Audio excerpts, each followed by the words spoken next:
하나님께서 저와 여러분에게 오늘 은혜 주실 본문 말씀은 사도행전 14장 2절로 3절입니다. 그러나 순종하지 아니하는 유대인들이 이방인들의 마음을 선동하여 형제들에게 악감을 품게 하거든 두 사도가 오래 있어 주를 힘입어 담대히 말하니 주께서 그들의 손으로 표적과 기사를 행하게 하여 주사 자기 은혜의 말씀을 증언하시니 대부분의 한국 교회는 7월 마지막 주간이나 8월 첫째 주간부터 중학생, 고등학생, 대학생 수련회가 시작됩니다. 그리고 프로그램에 따라 수련회 장소에서 믿지 않는 사람들에게 담대하게 복음을 전하기도 합니다. 오늘 말씀을 보면 담대하게 복음을 전하는 사람 바울과 바나바가 나옵니다. 이들은 참으로 힘들고 어려운 상황 속에서 주님을 전했는데 오늘은 본문 말씀을 좀 더 깊이 살펴보며 함께 하나님께서 주시는 은혜 나누기를 원합니다. 첫 번째, 믿지 않는 사람들은 어디 하나 있습니다. 바울과 바나바가 복음을 전할 당시 믿지 않는 사람들이 너무나 많았습니다. 특히 유대인들은 이 땅에 메시아로 오신 예수 그리스도를 배척하고 십자가에 못 박아 죽이기까지 했습니다. 이들은 불신앙에 그치지 않고 믿는 사람들을 박해하고 또 예수님을 믿는 신앙이 퍼지지 않도록 해방하였습니다. 오늘 본문 말씀은 바로 이러한 상황 속에서 나왔습니다. 바울과 바나바는 안디옥 교회의 파송을 받아 복음 전도에 나섰는데 이는 흔히 우리가 말하는 1차 전도 여행이었습니다. 이들은 구부르 섬의 살라미와 바보 시리아의 안디옥에서 유대인의 방해에도 불구하고 말씀을 전파하여 그 지역의 많은 사람을 주님께 돌아오게 했습니다. 그리고 오늘 말씀의 무대가 되는 이고니온에 도착했습니다. 바울과 바나바는 이고니온에서도 유대인의 회당에 들어가 말씀을 전했습니다. 그랬더니 유대인들과 그리스 사람 중에 많은 이들이 복음을 받아들이고 믿게 되었는데 문제는 거기에도 순종하지 않는 유대인들이 있었습니다. 이들 믿지 않는 유대인들은 이방인을 선동하여 문제를 일으킵니다. 옛날이나 지금이나 프로파간다, 선전선동하는 것은 마귀의 장난이죠. 본문 말씀 사도행전 14장 2절 말씀입니다. 그러나 순종하지 아니하는 유대인들이 이방인들의 마음을 선동하여 형제들에게 악감을 품게 하거늘 우리가 사는 곳 이곳에는 믿지 않은 사람들이 존재합니다. 이들은 자신들만 믿지 않는 것이 아니라 다른 사람들이 믿지 못하도록 선동하는데 이는 하나님의 일을 대적한다는 이야기입니다. 본문 사도행전 4장 2절에서 알 수 있듯이 믿지 않는 유대인들은 이방인을 선동하여 믿음을 가진 형제들에게 나쁜 감정을 품도록 만들었습니다. 믿음을 가진 사람들을 배척하고 대적하게 만들었다는 것입니다. 지금도 이런 상황은 이어지고 있습니다. 세상 사람들은 우리가 예수님을 믿는다고 하면 이유 없이 미워하고 배척합니다. 비웃고 조롱하기도 하며 이상한 눈으로 혹은 경계의 눈으로 바라보기도 합니다. 그래서 우리의 마음을 아프게 하고 상처를 주기도 합니다. 이럴 때 우리는 어떻게 하면 좋을까요? 두 번째로 어떤 환경이나 상황에서도 주를 힘입어 복음을 전해야 합니다. 오늘 말씀에서 바울과 바나바는 믿지 않는 유대인과 그들의 사주를 받는 이방인들이 공격하는 좋지 못한 상황에서도 복음을 증거했습니다. 오히려 주를 힘입어 더욱 담대하게 말씀을 전했다고 합니다. 어려운 상황에서도 바울과 바나바는 더욱더 담대하게 복음을 전했습니다. 그럼으로써 고난과 역경을 이겨 나갔습니다. 이들이 그렇게 할 수 있었던 원동력이 무엇이었을까요? 바로 주를 힘입었기 때문입니다. 주를 힘입었다는 말은 주님을 믿고 의지했다는 말입니다. 그러니까 그들은 연약하지만 주님은 강했다는 말입니다. 우리는 힘이 없어도 주님의 능력은 끝이 없습니다. 따라서 우리의 힘만 믿으면 실패하기 쉽지만 주님의 힘과 능력을 의지하면 반드시 성공합니다. 이유는 주님께서 우리를 도우시기 때문입니다. 이 사실을 믿기를 주님의 이름으로 축원합니다. 아멘. 성도 여러분, 우리가 주님의 일을 하다 보면 어둠의 세력은 집요하게 하나님의 일을 방해합니다. 틈만 나면 우리를 넘어뜨리려고 합니다.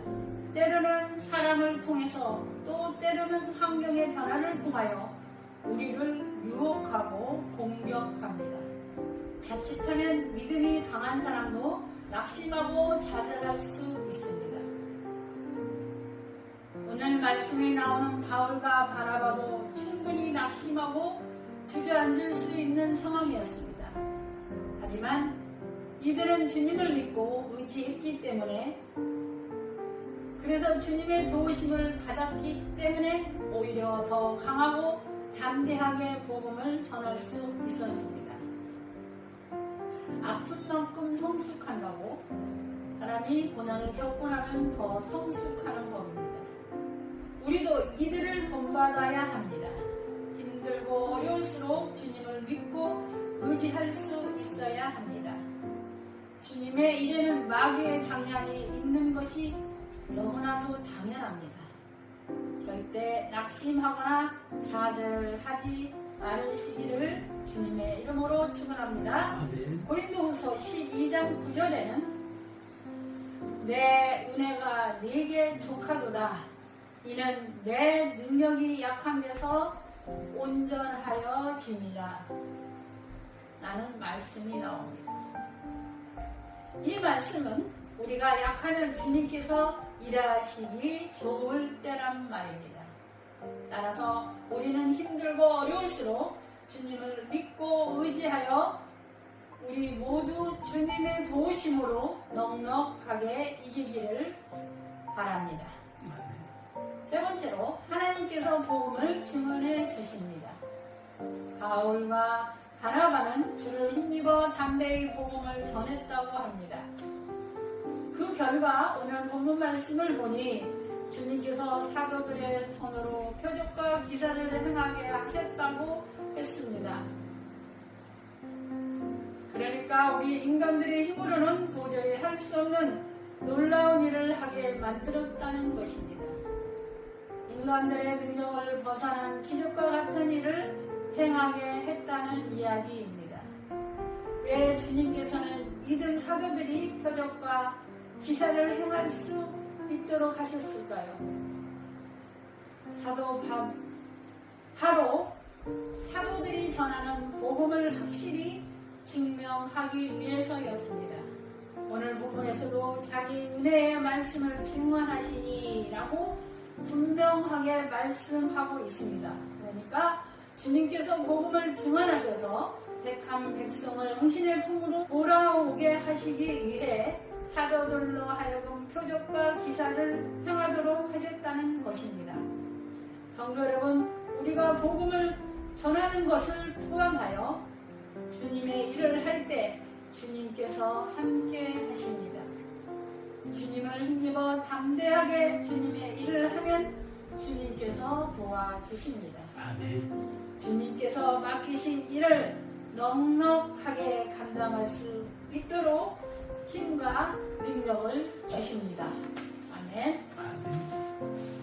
아니, 정확히 표현하면 우리는 도구에 불과합니다. 주님께서 우리를 통하여 일하십니다. 따라서 우리가 주님의 일을 한다고 자랑하거나 교만해서도 안 되겠지만 힘들고 어려운 상황이 닥치더라도 낙심하거나 좌절해서는 절대 안 됩니다.